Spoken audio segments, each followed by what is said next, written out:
안녕하세요. 김성진입니다. 알고리즘 및 실습 16번째 노트입니다.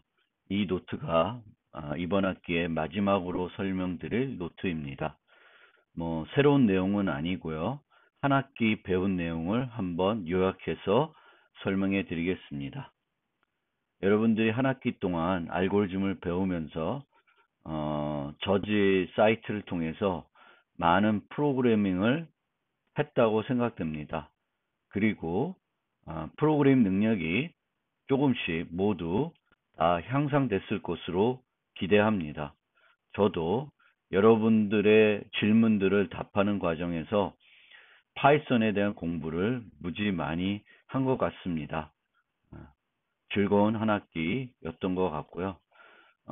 처음으로 저지 사이트를 통해서 모든 그 장별 문제들을 만들어서 해봤는데 상당히 교육적으로는 좋은 것 같다는 생각을 했습니다.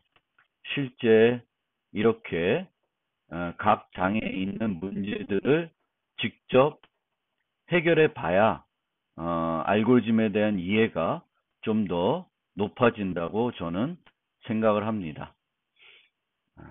자, 그러면 이번 학기에 어떤 내용을 배웠는지 한번 살펴봅시다.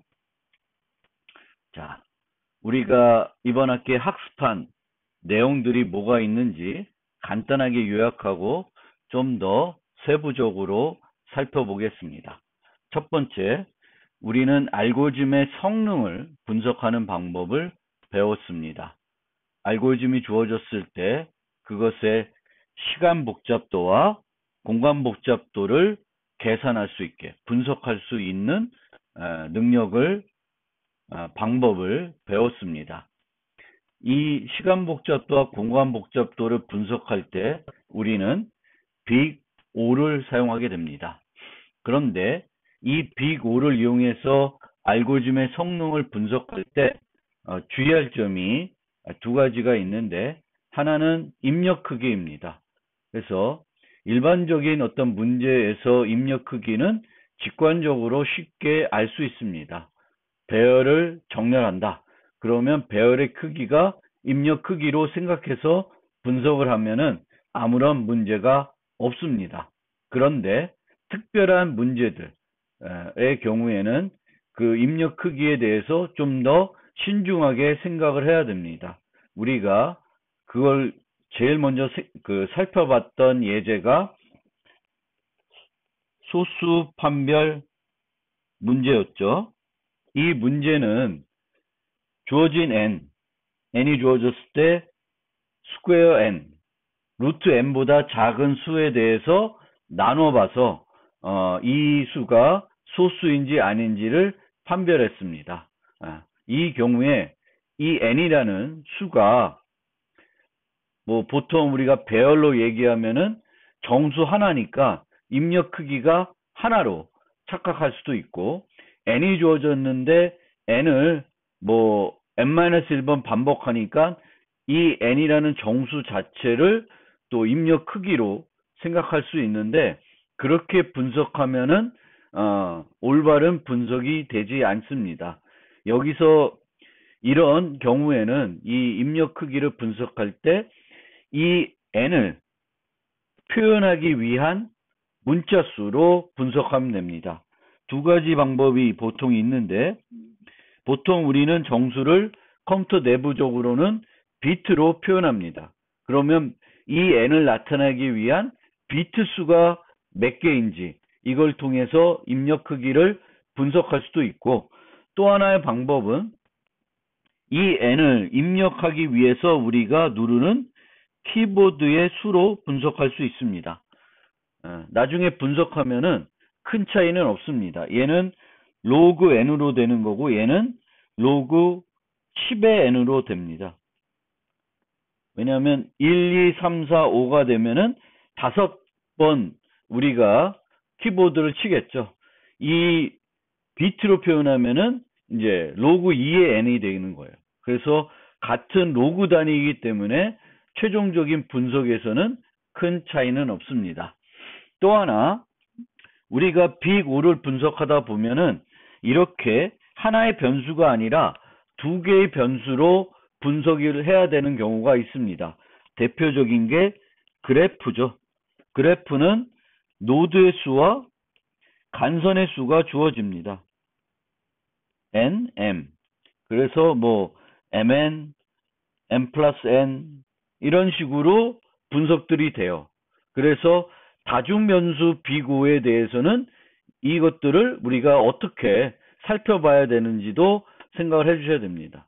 뭐 우리가 n이 그냥 단일 변수일 때는 얘는 뭐 선형이다, 다차다, 뭐 지수다, 계승이다 이런 식으로 상수다 이렇게 분석을 하는데 이것이 이렇게 되면 그 분석들이 좀 잘 안 맞습니다. 얘가 선형인지 얘가 선형인지 헷갈릴 수 있습니다. 그런데 이거를 분석을 떠나서 보통은 이 그래프 문제면은 이 알고리즘들이 이런 식으로 분석이 돼요. 그러면 이들 중에 어떤 것이 더 성능이 좋은지는 이 자체들을 보면 쉽게 이해할 수 있습니다.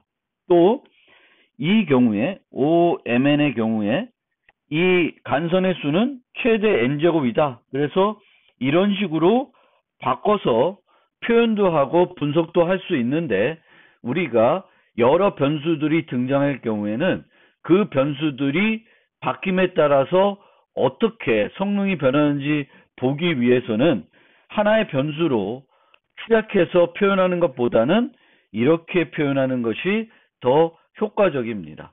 그리고 이렇게 됐을 때에도 이 MNN에 대해서도 잘 생각을 해야 돼요. 냅색 같은 경우도 이렇게 동적 프로그래밍 하면은 WN 이런 식으로 그 가방에 무게가 여기에 들어가게 되죠. 그러면 이 가방의 무게는 하나의 값입니다. 그래서 얘와 비슷한 개념이 돼요. 그래서 이 냅색 문제는 이제 지수 시간 알고리즘으로 생각하시면 돼요. 얘가 뭐 이런 식으로 되는 거거든요. 그래서 이런 다중변수 비고들을 분석할 때 주의해야 되겠고 어떻게 분석하는지 어떻게 표현하는지 이런 것들을 잘 생각해 주실 필요가 있습니다. 그런데 이 비고는 비교적 이제 간단하게 보통 분석을 할 수 있습니다. 반복문을 살펴보면 이제 분석을 쉽게 얘가 간단한 알고리즘들은 n제곱인지 n3승인지 이런 것들 선형인지는 그 알고리즘을 구성하는 반복문을 보면 쉽게 알 수 있습니다. 그런데 알고리즘들이 반복문이 아니라 이제 재기적으로 구현이 될 수 있죠. 그럴 경우에는 그 재기 호출 트리를 살펴봐야 됩니다. 그래서 이 재기 호출 트리가 어떤 모습을 하는지 살펴봐야 이 알고리즘의 성능을 분석할 수 있고 재기 호출 트리가 이런 식으로 두 개씩 뻗어가면은 얘는 지수 비용이 들겠죠. 근데 이 경우도 이 각각 노드에서 벌어지는 일들이 상수 비용일 때 이 재기 호출 트리에 있는 노드의 수로 분석을 할 수 있습니다. 그런데 만약에 이 각각 재기 과정에서 호출되는 비용이 상수 비용이면은 노드의 수를 계산해서 그 알고리즘을 분석할 수는 없습니다. 그래서 이제 재기 호출 알고리즘들은 분석하기가 조금 어려운데 분할 정보 기법들의 경우에는 이제 도사 정리를 이용해서 쉽게 분석을 할 수도 있습니다. 그래서 이렇게 이런 식으로 재현식이 명확하게 만들어지면 이 A, B, N 값을 이용해서 이 알고리즘을 분석할 수 있고 그것이 도사 정리입니다. 두 번 나왔네. 그리고 선택 문제의 경우에는 우리가 반대자 논법이라는 걸 써서 얼마나 최악의 경우에 얼마나 많은 비교를 해야 되는지 분석을 했었습니다. 그래서 그런 기법도 있다라는 거고요. 재기 전수조사 알고리즘들 중에 이제 그 대추적 기법이 있는데, 대추적 기법은 이 전체 재기57 트리를 다 사용하지 않죠. 일부만 사용을 해요. 가지치기를 합니다. 그런데 어떻게 가지치기가 될지는 미리 알 수가 없어요. 그래서 이런 대추적 기법을 분석을 할 때에는 이제 몬테칼로 알고리즘이라는 걸 써서 분석을 할 수가 있습니다. 몬테칼로 알고리즘은 이제 실제 이 입력이 있을 때 얼마나 비용이 들지를 먼저 계산해 보는 거예요. 그 입력을 가지고. 그러니까 알고리즘 자체를 분석하기보다는 어떤 입력이 주어졌을 때 그 입력에 대해서 가지치기를 얼마나 할지를 확률적으로 예측을 해보는 거예요. 그래서 예측을 해서 얘가 빠르게 될 거다 그러면 실제 알고리즘 돌리고, 너무나 많은 비용이 들 거다 그러면은 알고리즘을 수행을 안 하는 그런 방법이 몬테칼로 알고리즘 되겠습니다. 이 몬테칼로 알고리즘은 대추적 기법에는 적용하기가 비교적 쉬운데, 분기 한정은 또 달라요. 분기 한정은 그 우선순위 큐를 써서 그 높은 쪽으로 쭉 들어가는 방법을 쓰기 때문에 이렇게 그 가지치기가 그 전형적으로 되진 않습니다. 그러니까 대추적은 쭉 계산해 놓고 그 중에 이제 한 방향으로 DFS 형태대로 검색을 하기 때문에 예측을 할 수 있는데, 분기 한정은 몬테칼로로 예측하기는 어렵다라는 특징이 있습니다. 우리가 이제 알고리즘의 성능을 분석하는 방법을 배웠었고요. 그 다음에 우리가 배운 중요한 내용은 알고리즘을 설계하는 기법들을 배웠습니다. 크게 전수조사, 분할정보, 탐욕적인 방법, 동적 프로그래밍, 대추적, 분기한정법, 이렇게 6가지를 배웠습니다. 그리고 이제 이런 알고리즘들을 만들 때 확률적인 기법을 집어넣어서 사용할 수가 있고요. 그 다음에 휴리스틱 알고리즘이라는 것도 살펴봤었습니다. 휴리스틱 알고리즘. 그래서 이렇게 하나 8개 정도를 알고리즘을 만드는 방법 이렇게 살펴봤고요. 주로 어떤 식으로 이해를 해주면 되냐면, 전수조사를 해서 문제를 해결할 수 있는데, 전수조사를 하면은 경우의 수가 제한적이어야 되겠죠.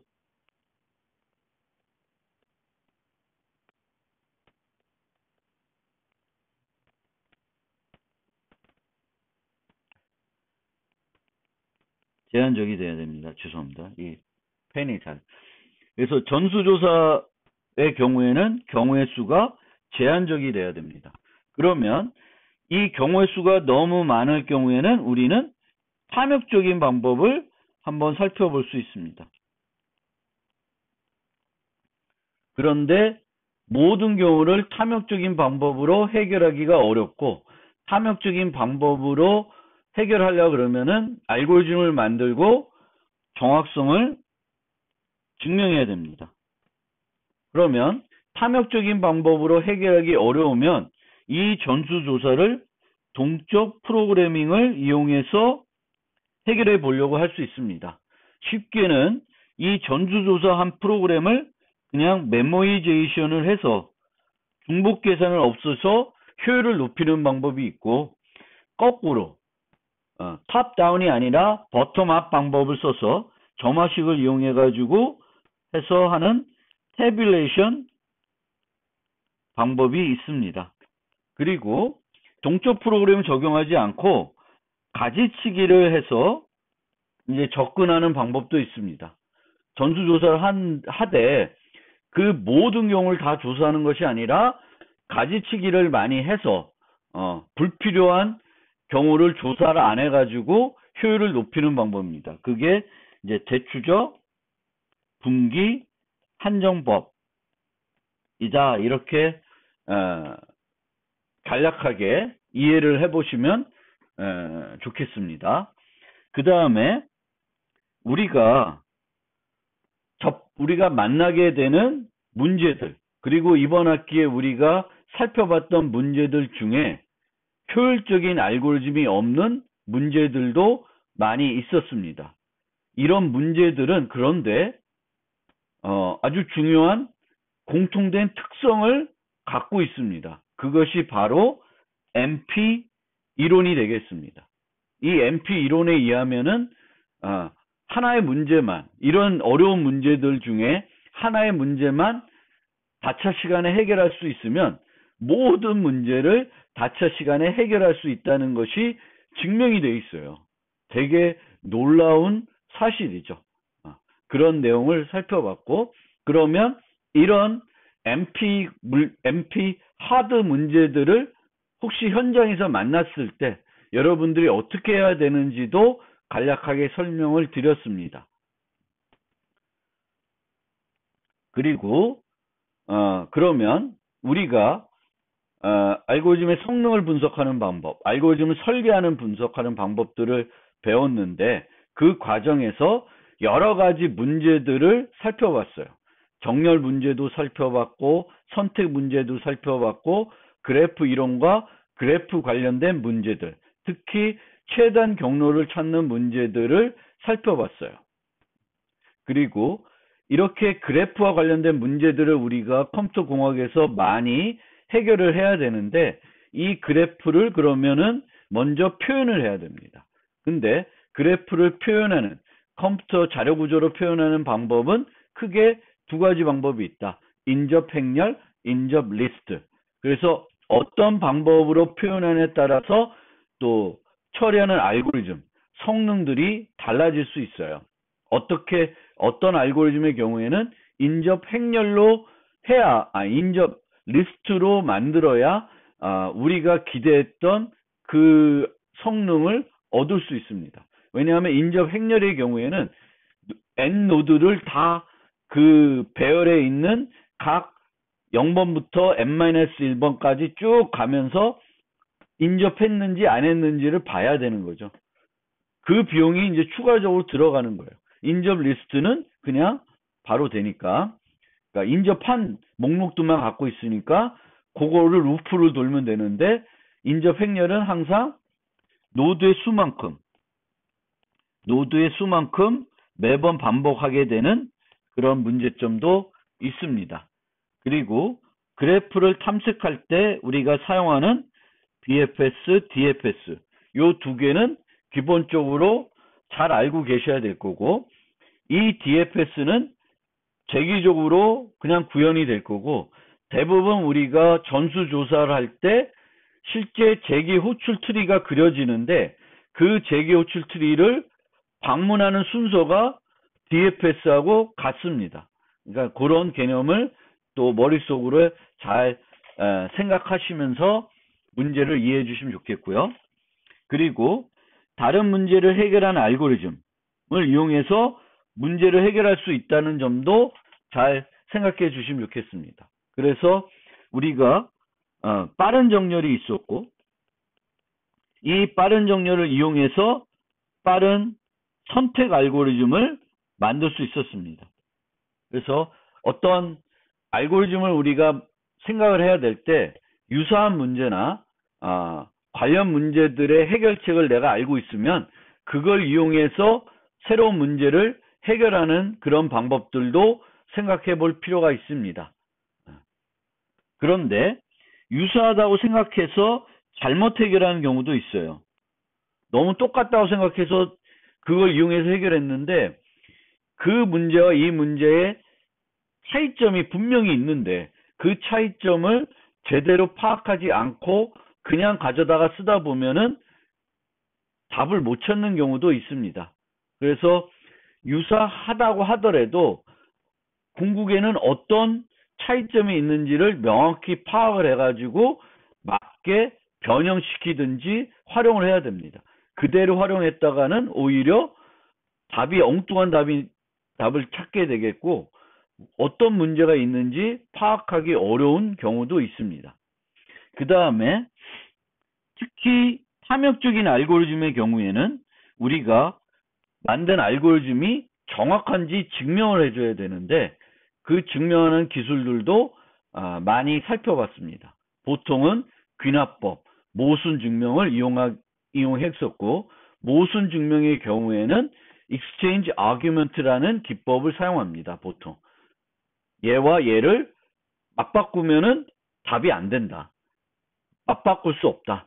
그래서 이게 최적의 답이다. 뭐 이런 식으로 증명하는 방법들이죠. 그래서 이런 증명하는 기술들도 잘 익혀두실 필요가 있고요. 특히 제가 한번 설명드린 것처럼 이제 학문적인 학습을 좀 더 깊게 할 생각을 갖고 있는 분들, 뭐 석박사로 진학을 생각하고 계시는 분들은 이런 이론적인 것들, 증명하는 것들, 이런 것들을 잘 하셔야 되겠습니다. 자, 좀 더 세부적으로 어떤 내용들을 살펴봤는지 살펴보겠습니다. 이것만 꼭 기억하자라는 겁니다. 자, 한 문제를 해결하는 알고리즘은 다양하다. 그래서 우리는 이제 알고리즘의 성능을 분석할 수 있어야 되겠고 그 분석을 바탕으로 그 응용에서 적합한 알고리즘을 선택할 수 있어야 되겠습니다. 알고리즘의 설계, 분석, 구현 모두 반복적인 훈련이 필요합니다. 계속 알고리즘을 많이 설계해보고 문제를 해결하다 보면은 여러분들의 실력이라는 것들이 늘어날 것입니다. 그리고 한번 해결한 문제도 또 해결해서 통과한 문제들도 Can we do better? 라는 질문에 대답하고 내 해결책들을 개선해보는 노력들도 할 필요가 있습니다. 단순하게는 내 알고리즘을 리팩토링해서 좀 더 코드를 간결하고 가독성 있게 바꾸는 작업들도 할 필요가 있고 다른 사람들의 해결책도 보면서 다른 사람들이 사용하는 테크닉도 받아들일 필요가 있고요. 또 내가 생각하지 못했던 어떤 알고리즘 그런 것들도 살펴보고 나는 왜 이런 생각을 못했지? 이 해결책과 내 해결책은 어떤 성능적인 차이가 있는지 이런 것들도 분석해 볼 필요가 있습니다. 그 다음에 알고리즘의 성능을 분석하게 되겠고 그 분석을 우리는 빅 O를 이용해서 분석을 합니다. 그런데 이 빅 O라는 것은 정근적인 분석이고 입력 크기가 매우 클 때만 이용할 수 있습니다. 그래서 입력 크기가 작은 경우에는 오히려 빅 O 분석에서 나쁘다고 성능이 더 떨어지다고 한 그 알고리즘이 더 우수한 성능을 발휘할 수도 있습니다. 그래서 그런 점들을 우리가 잘 인식해야 돼요.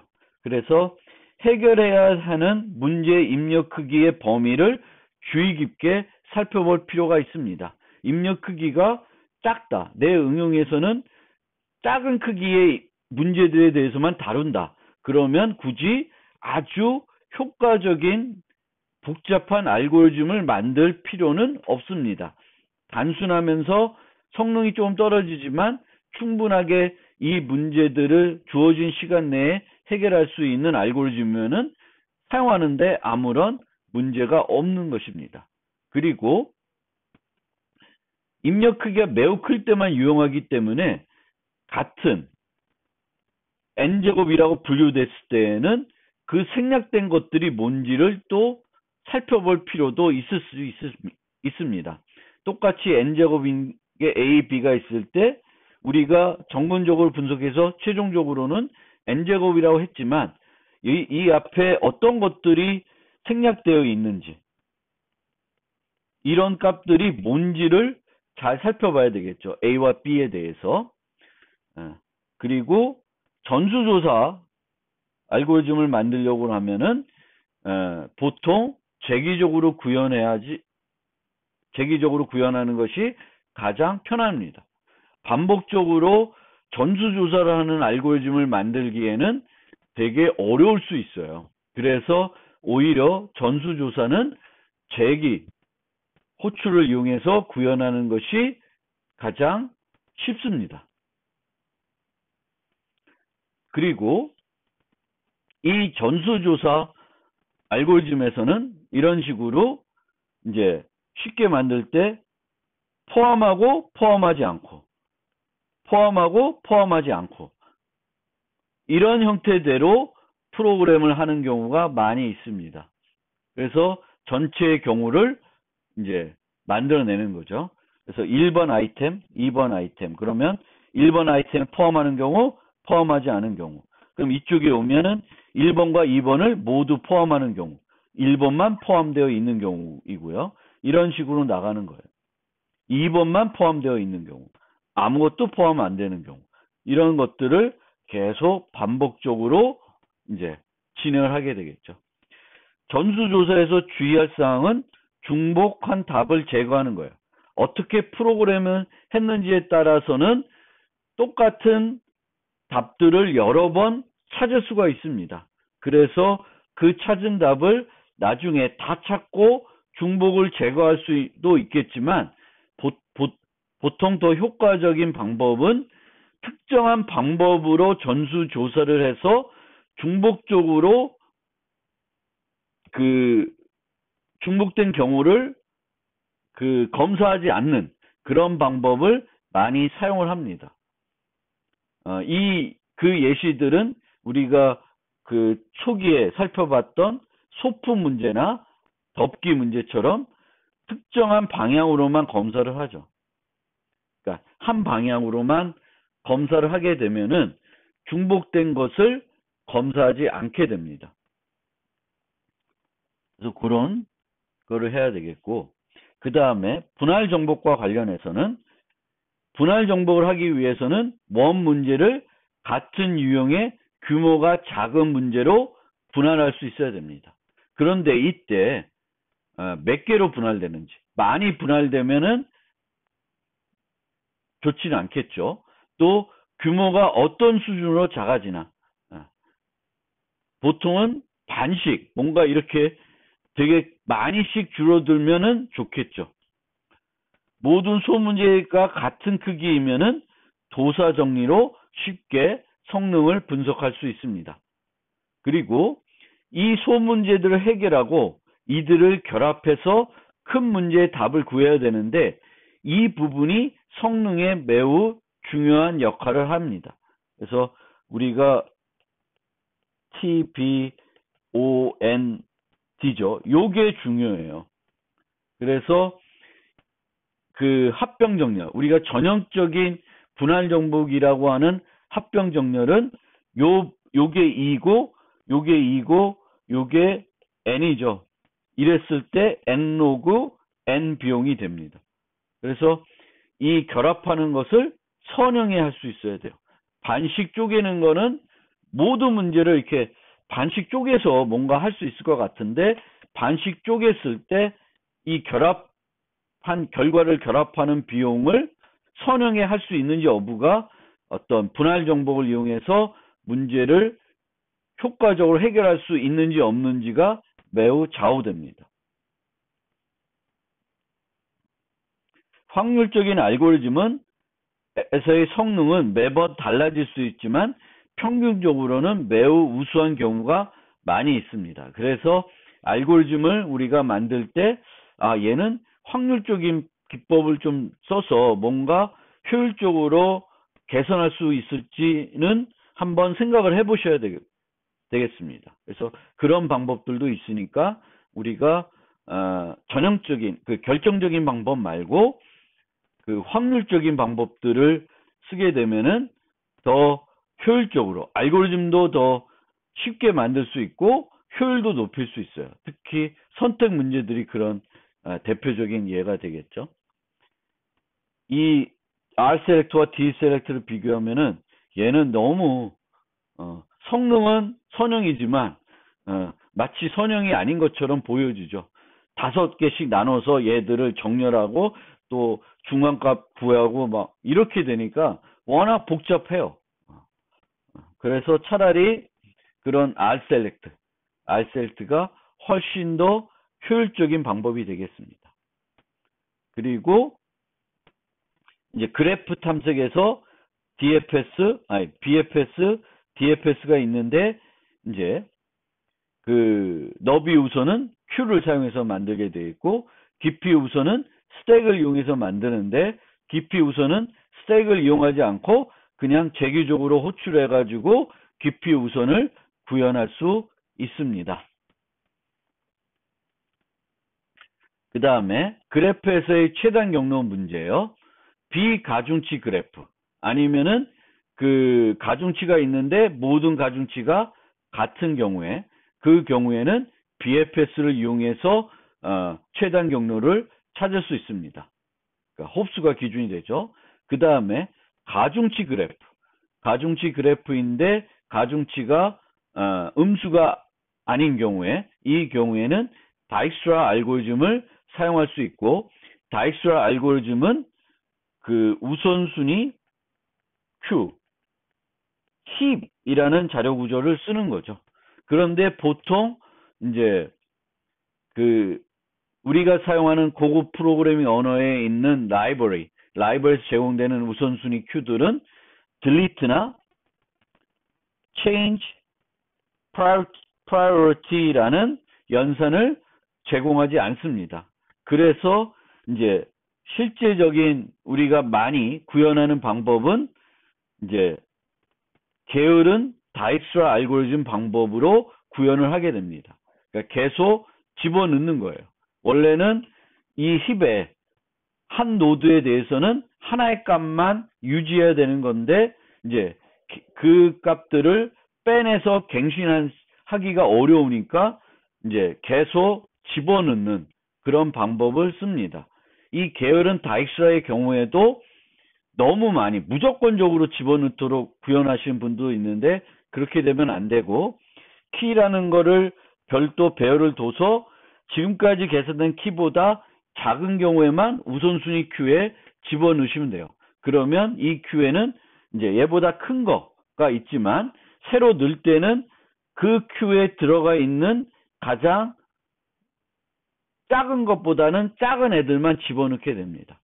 그 다음에 이제 양수만 아니라 음수도 있는 경우에요. 음의 주기가 없는 이제 가중치 그래프인데 음수가 가능한데 음의 주기가 없는 경우에는 플로이드 워셜 알고리즘을 써서 효과적으로 N3승에 이제 찾을 수 있다. 동적 프로그램을 이용해서 찾을 수 있고요. 이런 음의 주기가 없는 가중치 그래프에서는 음의 주기는 어떻게 판단하는지도 잘 알고 있어야 되겠죠. 플로이드 워셜 알고리즘에서는 이제 DII 값, 최종적으로 이 값을 이용해서 판단할 수 있고 중간에서는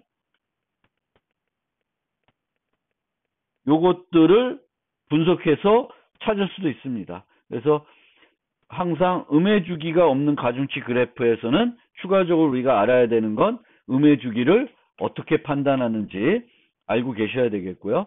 그 다음에 최단 경로 문제와 웹판원 문제를 혼동하면 안 돼요. 웹판원 문제는 최단 경로와 유사한 문제라고 생각이 되지만 다릅니다.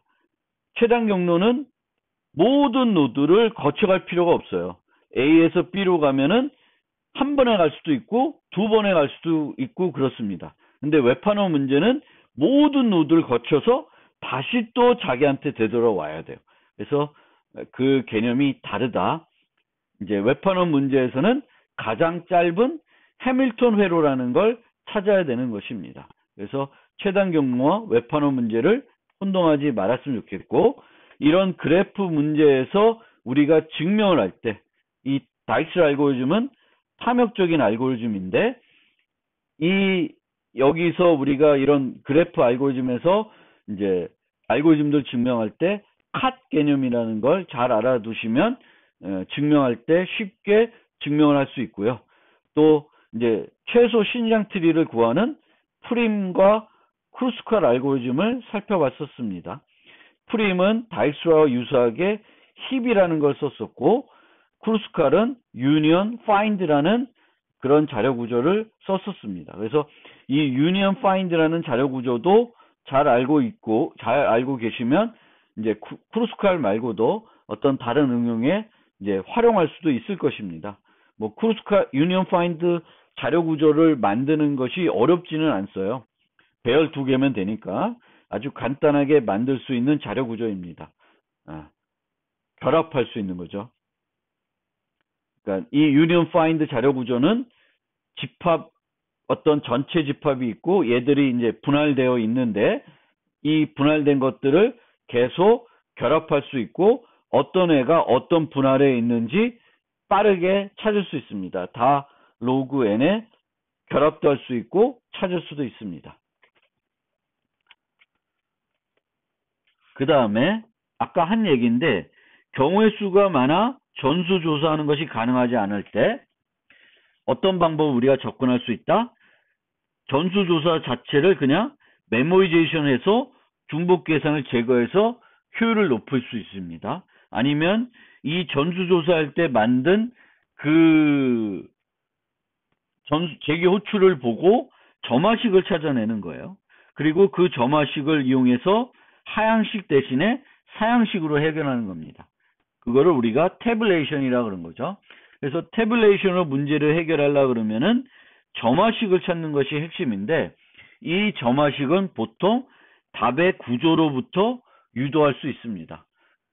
맨 마지막 요소가 최적화에 포함되나 안 되나, 포함됐을 때는 어떤 의미가 있는지 그런 것들을 살펴보면은 점화식을 만들어낼 수 있습니다.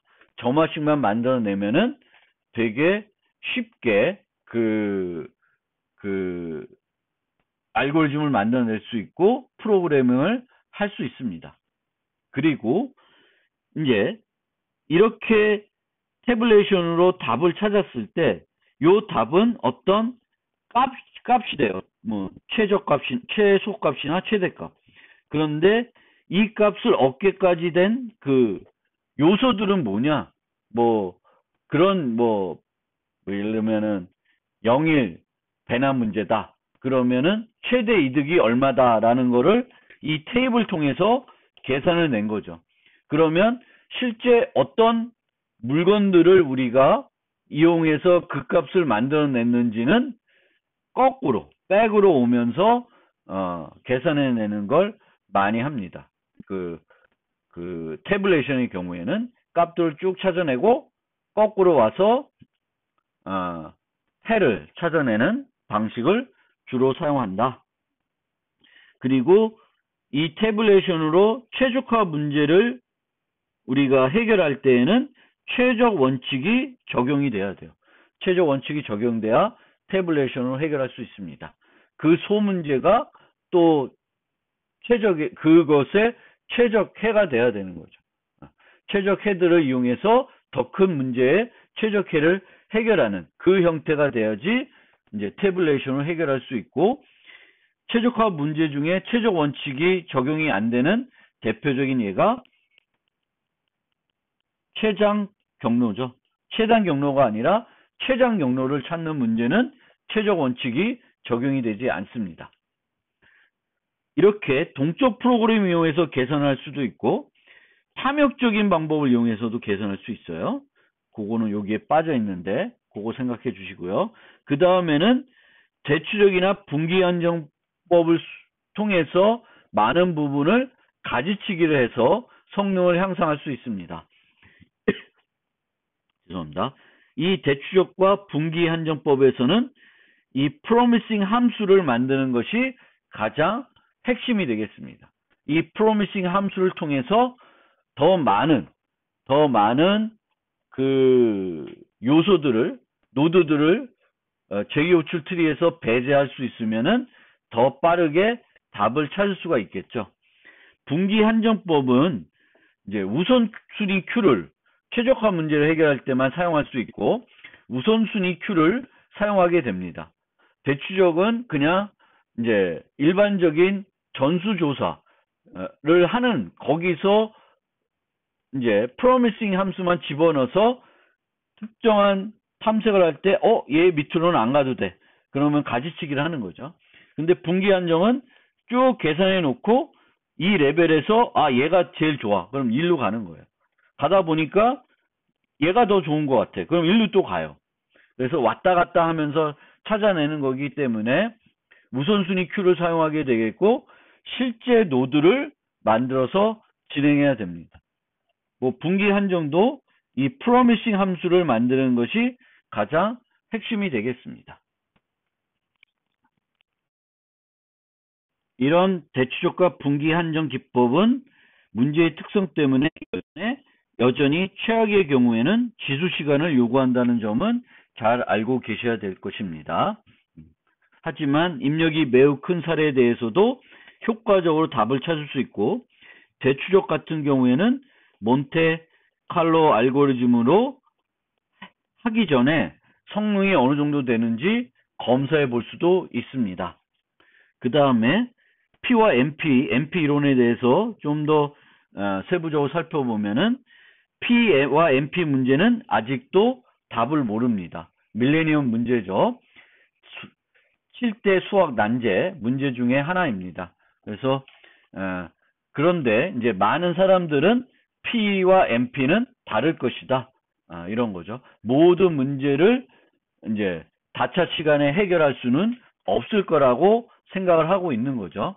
그리고 이 MP라는 이름은 non-polynomial, 다차 시간이 아니다라는 게 아니라 non-deterministic polynomial입니다. 비결정적인 방법을 이용해서 다차 시간에 해결할 수 있다라는 것이 되겠습니다. 그리고 이런 MP 문제들, 그러니까 P도 MP에 속하죠. 그래서 MP 문제라고 하면은 약간의 부정확한 말인데 보통 우리가 MP 문제라고 하면은 MP 난의 문제들, 즉 어려운 문제들을 얘기하는 거예요. 쉬운 문제들이 아니라 쉬운 문제들도 MP 문제죠. P도 다 MP에 속하니까. 그런데 그런 난의 문제들은 어떤 특성을 갖고 있냐면 답은 찾기 어렵지만 답이 주어지면 검증은 쉽게 할 수 있는 특성이 있습니다. 그래서 이런 비결정적인 다차 시간 알고리즘을 만들 수 있다는 거죠. 그리고 이런 MP 문제의 가장 큰 특성은 MP 완전 개념인데 이 MP 완전 개념이라는 건 뭐냐면은 지금까지 다차 시간 알고 찾지 못했고 없는지도 증명하지 못한 많은 문제는 그것 중 하나만 다차 시간에 해결할 수 있으면 나머지 모든 문제를 다차 시간에 해결할 수 있다는 것이 MP 완전 개념입니다. 그래서 웹퍼너 문제, 영일 랩색 문제, 서브셋 썸 문제, CNF 문제 이런 문제들 중에 하나만 이제 그 다차 시간에 해결할 수 있으면 모든 문제들을 다차 시간에 해결할 수 있고요. 이걸 증명한 사람이 쿡입니다. 쿡. 그래서 이 쿡은 너무나 대단하기 때문에 여러분들이 꼭 기억해 두실 필요가 있고 우리 컴퓨터 공학에 대해서 자부심을 가질 만한 그런 이론이 되겠습니다. 컴퓨터 공학에서 발견한 여러 이론들 중에 가장 대단한 이론 중에 하나다라는 것이 되겠습니다. 그러면 우리가 실제 응용을 만들 때 MP 난의 문제들을 만날 수 있습니다. 그러면 여러분들 어떻게 되냐? 첫 번째, 어떤 문제를 만나요. 근데 이 문제가 어려워 보입니다. 그러면은 혹시 이 문제가 MP 난의 문제임을 살펴봐야 돼요. 만약 MP 난의 문제이면은 포기하는 것이 아니라 이제 접근을 해볼 수 있습니다. 이런 아까 NP 난의 문제이지만 이제 동적 프로그래밍이나 대추적 분기 한정법을 써서 그래도 효율적인 알고리즘을 만들어 가지고 많은 부분에 대해서는 그냥 그 알고리즘을 이용해서 해결할 수 있어요. 그런 방법을 쓸 수 있고, 이 방법을 쓰지 않고 그 다음에 휴리스틱 알고리즘을 쓸 수 있습니다. 이 휴리스틱 알고리즘은 최적화를 주지 못하지만 빠르게 어떤 답은 찾아줍니다. 그런데 실제 휴리스틱 알고리즘을 우리가 응용해서 사용하기 위해서는 이 알고리즘이 주는 값의 오차 범위가 얼마인지를 알 수 있어야 돼요. 최대 50%다, 최대 80%다, 이런 것들이 증명을 할 수 있어야 우리는 사용할 수 있어요. 왜냐, 그것이 증명이 안 되면은 어떤 답을 찾았었는데 너무나 최적화하고는 거리가 먼 답을 사용하게 되는 그런 문제가 생길 수 있습니다. 그래서 이제 이 NP 난의 문제들에 대한 어떤 알고리즘을 우리가 만들어서 사용할 때에는, 그 휴리스틱 알고리즘을 만들어서 사용할 때에는 이 휴리스틱 알고리즘이 주는 값이 원래 최적화와 비교해서 얼마나 큰 오차를 주는지, 50%인지 50%보다 큰지, 뭐 이거를 증명할 수 있어야 돼요. 그래서 그 얘기를 한번 했습니다. 제가 마지막 그 NP장에서 봤던 휴리스틱한 영일 배낭 문제들은 그 50%의 답을 줘요.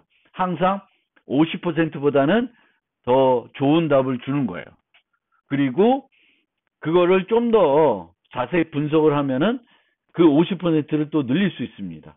이 각각 물건들의 무게들이 얼마나 되는지에 따라서는 더 그 바운드를 또 높일 수 있습니다.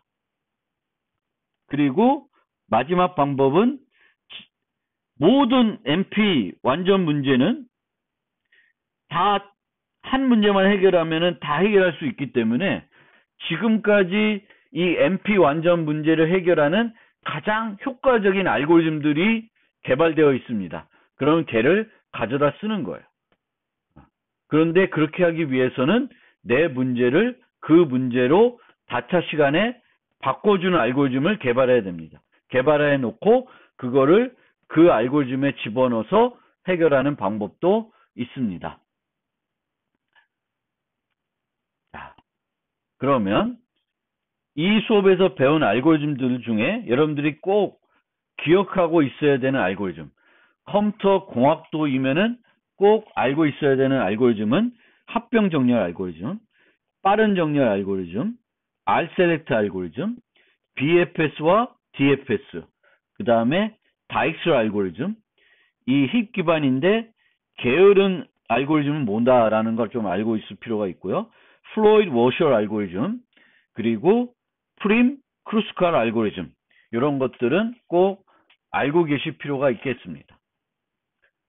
컴퓨터 공학을 전공했는데 나는 4학년 동안 졸업을 했는데 다익슬 알고리즘이 뭐예요? 라고는 모르겠는데요. 들어본 적이 없는데요. 그러면 문제가 있습니다. BFS, DFS가 뭔지 모른다. BFS와 DFS를 구현을 못한다. 그러면 그거는 컴퓨터 공학도라고 얘기하기는 좀 어렵습니다. 그래서 그것들을 좀 알아두실 필요가 있고요. 그리고 또 컴퓨터 공학도이면은 이런 문제들은 좀 기억하고 있어야 돼요. 셀렉션 프로블럼, 뭐 정렬 문제는 다 뭔지는 알겠고, 또 선택 문제는 뭐다? 선택 문제는 정렬 문제보다 쉬운 문제다. 그리고 선형에 할 수 있는 문제다. 그 다음에 유명한 NP 문제들, subset sum 문제, 우리가 이거를 변형해서 can sum, how sum, count sum, 뭐 all sum, best sum, 뭐 이런 걸 계속 했었죠. 그래서 이 문제를 좀 알아두시면 좋겠고요. 영일 배낭 채우기 문제, 웹판호 문제, NQ 문제, 이런 문제들은 잘 알아두시면 좋겠습니다. NQ 문제는 대추적을 얘기할 때 가장 많이 언급되는 문제예요. 그래서 이런 문제들을 잘 기억해 주시면 좋겠고, 종료 문제라는 것도 좀 알아두시면 좋겠습니다. 얘는 솔루션이 없어요. 절대 만들 수 없는 그런 문제들을 얘기할 때 가장 많이 언급되는 문제가 종료 문제입니다. halting problem. halting problem은 어떤 프로그램이 종료하는지 안 하는지를 판단해주는 알고리즘 만드는 거예요. 그 알고리즘은 만들 수 없다라는 게 답입니다. 그리고 마지막으로 수업을 통해 좀 알게 된 재미난 사실들은 잘 모르실 수 있는데 초등학생 곱셈, 우리가 쓰는 일반적인 곱셈 알고리즘보다 빠른 알고리즘이 있다는 거 좀 알아두시면 좋겠고요. 비교 기반 정렬 알고리즘 한계는 n 로그 n이다. 머지 소트, 퀵 소트, 힙 소트보다는 빠르게 정렬할 수는 없다. 선택 문제 시간 복잡도는 ON이다. 그리고 동적 프로그래밍, 다이나믹 프로그래밍이라는 거는 원래 그 알고리즘 설계법을 잘 설명하는 그런 이름은 아니다. 그 만든 사람 벨맨이 그냥 속이기 위해서 지어낸 이름이다. 원래는 멀티 스테이지 플래닝이라는 이름을 쓰고 싶었다. 그거를 잘 생각해 주시면 좋겠습니다. 이걸로 한 학기 요약을 마무리하겠습니다.